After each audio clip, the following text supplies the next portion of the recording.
కేంద్రం national awards ప్రకటించింది 2023లో ఏవైతే రిలీజ్ అయ్యాయో అందులో మరి మన తెలుగు ఇండస్ట్రీకి ఎన్ని మూవీస్కి వచ్చాయి అండ్ ఎవరెవరికి వచ్చాయి అనే విషయాలు అయితే తెలుసుకుందాం. దీని గురించి అయితే మాట్లాడేందుకు ప్రస్తుతం మనతో పాటు సినీ క్రిటిక్ అప్పాజీ గారు ఉన్నారు. నమస్తే అండి. నమస్తే ప్రశాంత్. సార్, 2023లో రిలీజ్ అయిన మూవీస్కి ఈరోజు నేషనల్ అవార్డ్స్ అయితే రావడం జరిగింది. సో ఈ నేషనల్ అవార్డ్స్లో ఏ మూవీస్కి వచ్చాయి, పూర్తిగా మన రెండు తెలుగు రాష్ట్రాల్లో ఎన్ని మూవీస్కి వచ్చాయి అండ్ ఎవరెవరికి వచ్చాయి, దేనికి వచ్చాయి? అంటే ముందుగా మనం ఈ నేషనల్ అవార్డ్స్ దీంట్లో మన తెలుగు సినిమా సత్తా చాటడం అనేది చాలా మనందరికీ తెలుగు వాళ్ళందరూ కూడా గర్వకారణమైనటువంటి విషయం. ఒకప్పుడు తెలుగు సినిమాకి నేషనల్ అవార్డు రావడం అనేది చాలా అరుదుగా జరిగేది. కానీ ఇటీవల కాలంలో చాలా తరచుగా ఇంచుమించు ప్రతి సంవత్సరం కూడా ఆ జాబితాలో నేషనల్ అవార్డు గెలుచుకుంటున్న సినిమాల జాబితాలో మన సినిమాలు కూడా ఉంటున్నాయి. అది చాలా గొప్ప విషయం. అంటే ఒక రకంగా చెప్పాలంటే ఈ ఈక్వేషన్ అనేది బాహుబలి తర్వాత నుంచి మారిపోయింది. బాహుబలి ముందు వరకు ఒకలాగా తెలుగు సినిమా, ఆ తర్వాత ఒకలాగా మారింది. అంటే అంతకుముందు మన తెలుగు సినిమా అంటే ఒక చిన్న చూపులాగా ఉండేదని చెప్పవచ్చు.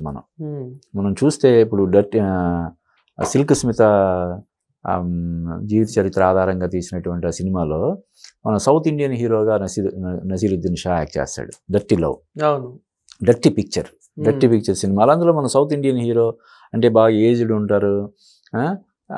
అలాగ కొంచెం చిన్న ఒక మాదిరి వెటకారం టైపు ఉంటుంది ఆ హీరో క్యారెక్టరైజేషన్.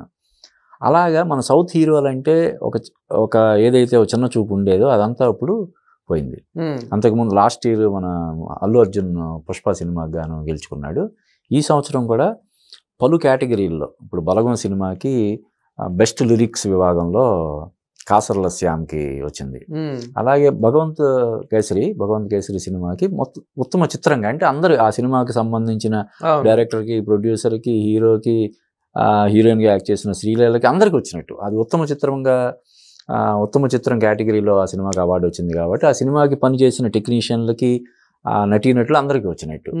ఇకపోతే బేబీ సినిమా 2 కేటగిరీల్లో అవార్డులు గెలుచుకుంది. ఒకటి best screen play Sai Rajesh, అలాగే ఆ సినిమాకి సింగర్ ప్రేమిస్తున్నా అనే పాటకి సింగర్ రోహిత్ అనే సింగర్కి కూడా అవార్డు వచ్చింది. అలాగే మన ప్రముఖ దర్శకుడు సుకుమార్ వాళ్ళ అమ్మాయి గాంధీ తాత సుకృతి అని ఆ అమ్మాయికి గాంధీ తాత చిత్రానికి గాను బెస్ట్ చైల్డ్ ఆర్టిస్ట్గా అవార్డు వచ్చింది.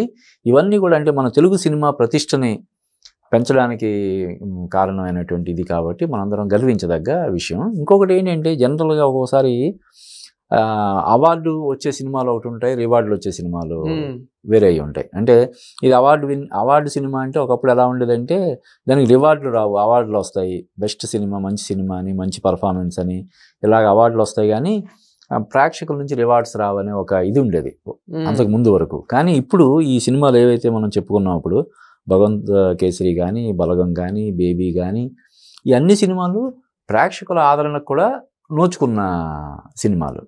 సో ఆ విధంగా చూసినప్పుడు మన తెలుగు సినిమా గర్వపడేలాగా, మన తెలుగు ప్రేక్షకులు అందరూ కూడా గర్వపడేలాగా ఉన్నాయి. దానికి గాను మనం విజేతలందరినీ కూడా మనం మనస్ఫూర్తిగా అభినందించాలి. సార్, అయితే ఇప్పుడు బేబీ మూవీకి అవార్డు రావడం, దీని వెనకాల ఏదో జరిగింది అని చెప్పేసి కొన్ని విమర్శలు వస్తున్నాయి. ఇది ఎంతవరకు నిజం?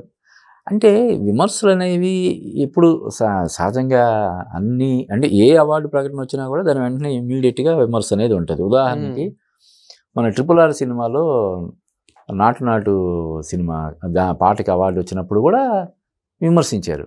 ఎవరు ఎందుకు కీరవాణి వాళ్ళ ఫాదర్ ఆ పాటకి ఆస్కార్ అవార్డు ఏంటి అని అన్నాడు. మొన్న ఆయన కాలం చేశాడు శివశక్తి దత్తా గారు, ఆయనే విమర్శించినట్టుగా వార్తలు వచ్చాయి. ఇంకా చాలామంది కూడా దాని మీద విమర్శలు వచ్చాయి. దానికి రాజమౌళి భారీ ఎత్తున లాబింగ్ చేశాడు. ఆయన మహేష్ బాబుతో తీస్తున్న సినిమా మార్కెట్ పరిధిని పెంచుకోవడం కోసం ఈ సినిమాకి దాదాపుగా ఆస్కార్ అవార్డు కోసమే 80 నుంచి 100 కోట్లు ఖర్చు పెట్టాడని విమర్శలు వచ్చినాయి. అలాగే పుష్ప సినిమాకి అల్లు అర్జున్కి అవార్డు ఇచ్చినప్పుడు కూడా విమర్శించారు. అంటే అతను ఒక స్మగ్లర్ క్యారెక్టర్ చేశాడు కదా, ఒక స్మగ్లర్గా చేసిన అతనికి అవార్డు ఇవ్వడం ఏంటి అని చెప్పి. అయితే అక్కడ ఏంటి, స్మగ్లర్గా చేసింది అతను పర్ఫార్మెన్స్కి ఇచ్చారు.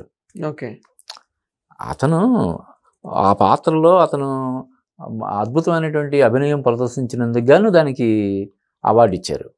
అందువల్ల మనం ఈ విమర్శలు అనేవి ముందు వాళ్ళకి వీళ్ళందరినీ అభినందించాలి మనం. ఈ విమర్శలు అనేవి ప్రస్తుతానికి పట్టించుకోని అవసరం లేదని మనం చెప్పొచ్చు.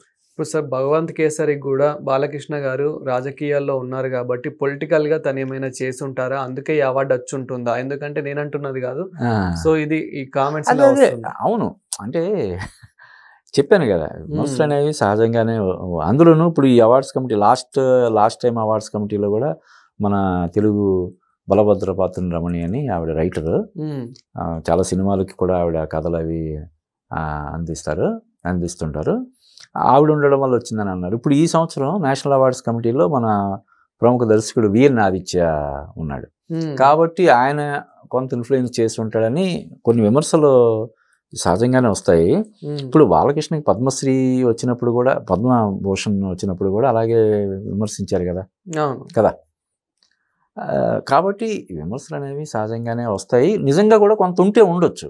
ఇప్పుడు అవార్డ్స్ కమిటీ దాంట్లో మన తెలుగు ఒక డైరెక్టర్ ఉన్నప్పుడు ఖచ్చితంగా మన సినిమాలకి ఇది చేయడం కోసం ఆయన ప్రయత్నం చేస్తాడు కదా.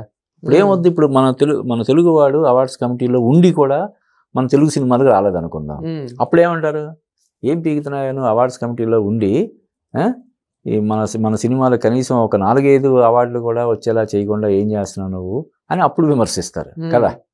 కాబట్టి ఈ విమర్శలు అనేవి సహజమే. మన తెలుగు సినిమాకి దక్కిన గౌరవంగా మనం భావించాలే తప్ప విమర్శించకూడదని నా అభిప్రాయం. సరే, ఇక షారూఖ్ ఖాన్ విషయానికి వస్తే కూడా షారూఖ్ ఖాన్కి కూడా నేషనల్ అవార్డు అయితే రావడం జరిగింది. సో దీని గురించి మీరేమంటారు? అంటే దీని గురించి కూడా చాలా మంది చాలా రకాలుగా మాట్లాడుతూ ఉన్నారు కాబట్టి, సో ఇది ఎంతవరకు కరెక్ట్ అంటారు అతనికి అవార్డు రావడం? అంటే షారూఖ్ ఖాన్ ఎంత బెస్ట్ పర్ఫార్మరో మనకు తెలుసు. అతను సినిమాల్లో రాకముందు టీవీ సీరియల్స్ చేసినప్పటి నుంచి కూడా అతను పర్ఫార్మెన్స్ అనేది ఒక నెక్స్ట్ లెవెల్లో ఉంటుంది అతనిది. ఎన్నో సినిమాల్లో బాజీగర్ కానీ, డర్ కానీ, ఇలాగా అతను ఏ సినిమా చేసినా కూడా అద్భుతమైనటువంటి పర్ఫార్మెన్స్ ఇస్తాడు. కాబట్టి పైగా ఎన్నో అవార్డ్స్ అతను చెప్తారు షారూఖ్ ఖాన్ ఇంటి నిండా అవార్డ్స్ పెట్టుకోవడానికే చోట్లేనంత అవార్డులు ఉంటాయి అతనికి అని చెప్పి. కాకపోతే నేషనల్ అవార్డు అతనికి ఫస్ట్ టైం వచ్చింది. జవాన్ అనే సినిమా కొంచెం అవుట్ అండ్ అవుట్ కమర్షియల్ సినిమాకి ఇవ్వడం ఏంటని విమర్శలు ఉన్నాయి. మరి పుష్ప సినిమా కూడా అంతే కదా, మరి అప్పుడు అల్లు అర్జున్ కూడా ఇవ్వకూడదు కదా. అంటే చెప్పాను కదా, బాహుబలికి బెస్ట్ ఫిల్మ్ అవార్డు వచ్చినప్పుడు, నేషనల్ అవార్డు వచ్చినప్పుడు కూడా ఇటువంటి విమర్శలే వచ్చాయి. విమర్శలు అనేవి కామనే. ఇప్పుడు షారూఖ్ ఖాన్ మంచి నటుడు కాదని ఎవరు అనలేరు కదా.